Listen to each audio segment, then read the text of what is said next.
Bore బోరున ఏడుస్తారు. ఏమిటి ఆ విషయం, ఏం జరగబోతుందో వీడియోలో చూసి తెలుసుకుందాము. వీడియో నచ్చితే తప్పకుండా ఒక చిన్న లైక్ చేసి మమ్మల్ని సపోర్ట్ చేయండి. ఈ రోజున విషాదపూరిత లేదా అసహాయకరమైన నిజాలు అయితే బయటకు రాబోతున్నాయి. ముఖ్యంగా ఎప్పటి నుంచో అనుమానం ఉండి స్పష్టత లేక ఎప్పటికీ వదిలివేసిన విషయం ముందుకొస్తోంది. తెలిసిన కొందరు ఈ రాశిలోని వారు బోరు బోరున ఏడుస్తారు.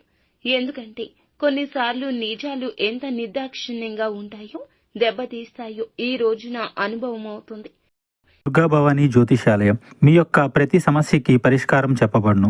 అన్ని విషయాలు ఫోన్లో స్వయంగా చెప్పబడును. ప్రేమ, పెళ్లి, ఉద్యోగం, వ్యాపారంలో నష్టాలు, భార్యాభర్తల మధ్య గొడవలు, కోర్టు సమస్యలు, మనశ్శాంతి, ఆరోగ్య శాంతి, లక్ష్మీ శాంతి, గృహశాంతి, దిష్టి తీసిన నిమ్మకాయలు దాటడం, నరదిష్టి, నాగదోషం, ఆరోగ్య సమస్యలు, ఎటువంటి సమస్యలకైనా పరిష్కారం చూపబడును. మీ సకల సమస్యలకు పరిష్కారం చూపబడును. స్త్రీ పురుషులకు ఎటువంటి సమస్యలున్నా 100% పరిష్కార మార్గం చూపబడును. గురూజీ రామరాజు గారు. Phone number 9121191826. ఏం జరుగుతుందో కొంచెం విపులంగా చూద్దాము. ఈ రోజున కుటుంబ సంబంధాల్లో చాలా సున్నితంగా ఉంటారు. స్నేహితులు, బంధువులు ఏదైనా విషయం చెప్తే వెంటనే తెలుసుకోవాలి ఆ రహస్యం అనే ఆతురత ఉంటుంది. ఈ మధ్య కాలంలో ఒక వ్యక్తి మీద మీరు కొంత అనుమానంతో ఉన్నారు.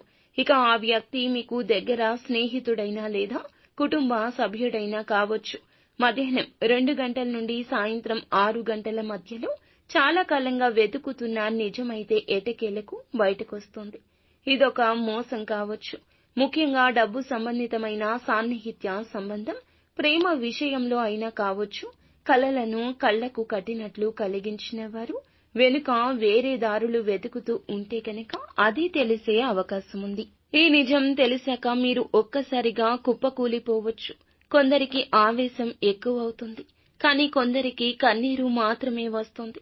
ముఖ్యంగా ఈ రోజున ఈ రాశి వారు బయట కంటే లోపల ఎక్కువగా మదన పడతారు. కాబట్టి ఎవరూ చూడకుండా ఏకాంతంలో కూర్చొని బోరున విలపిస్తారు. ఈ విషయంలో మీకు 2 మార్గాలు ఉన్నాయండి. ఒకటి, బాధను మనసులో పెట్టుకుని మళ్లీ దాన్ని కొనసాగించడం. రెండవది, ఎంతైనా కఠిన నిర్ణయం తీసుకుని ఆ వ్యక్తిని వదిలేయడం. ఏది సరిగ్గా అనిపిస్తుందో మీరే నిర్ణయించండి. కానీ ఒకటి గుర్తు పెట్టుకోండి, వృత్తిపరంగా, ఆర్థిక పరంగా ఈ విషయంలోకి ఇంకెవ్వరినీ లాగొద్దు. మీ మనసులోని విషయాలు మనసులోనే ఉంచండి. బయటకు స్లిప్ అవ్వకూడదు. అలా చేస్తే ప్రతిష్టకు దెబ్బ తగులుతుంది. ఇక ముఖ్య విషయం ఏమిటంటే ఈ నిజాన్ని తెలిసి బాధపడితే తప్పకుండా కుటుంబానికి తెలిసే అవకాశం ఉంటుంది. మీ యొక్క భుజాలపై మీ ఇంటి వాళ్ళు సానుభూతి చూపిస్తారు. కానీ సమస్యలను పెంచాల్సిన అవసరం లేదు కదా. ఈ రోజు సాయంత్రం 7 గంటలు దాటాక ఆ వ్యక్తి నుంచి మరొక్కసారి ఎక్స్ప్లెనేషన్ రావచ్చు. నిశ్శబ్దంగా వినండి. తక్షణ నిర్ణయం వద్దు. ఆలోచించండి. ఆర్థిక పరిస్థితి పరంగా ఈ నిజం డబ్బు సంబంధితం కావచ్చు. ఇలా అనుకొని లోటులు కూడా బయటపడవచ్చు. ఈ ఖర్చులు ఎటువంటి ఘర్షణ లేకుండా సామరస్యంగా ఎదుర్కోండి.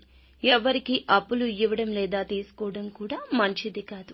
ఆరోగ్యం విషయానికి వస్తే ఎక్కువగా భావోద్వేగాలు, నిద్రలేని, హైడ్రేషన్, తలనొప్పులు ఉండొచ్చు. సరియైన నిద్ర అవసరము. ఏకాంతం కూడా. లోపల పుస్తకాలు చదవడము, హాల్లో చిన్న వాకింగ్ చేయడం మెల్లిగా కూల్ అవడానికి ఉపకరిస్తుంది. ఏకాంతంగా ఉండండి. ఆ ఆలోచనలే మిమ్మల్ని నడిపిస్తాయి.